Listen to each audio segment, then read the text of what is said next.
Guys, তো আজকে দুই বোনকে একটা প্রশ্ন করেছি। তো প্রশ্নটা হলো এটাই যে 1 কেজি আলুর দাম যদি 50 টাকা হয় তাহলে 1000 গ্রাম আলুর দাম কত? গাইস, দুই বোন এখন,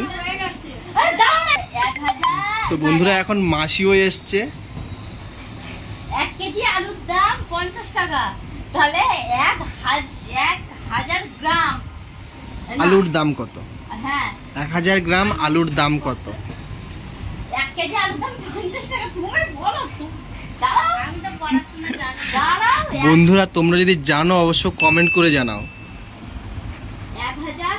1 কেজি আলুর দাম 50 টাকা, তাহলে 1000 গ্রাম আলুর দাম কত? 1000 গ্রাম আলুর দাম, ভাই শালাবাবু এসছে। 1 কেজি আলুর দাম 50 টাকা, তাহলে 1000 গ্রাম আলুর দাম কত? 1 কেজি আলুর দাম কত? 50 টাকা, তাহলে 1000 গ্রাম আলুর দাম কত? 50 টাকা। 1000 গ্রাম মানে 1 কেজি আলু।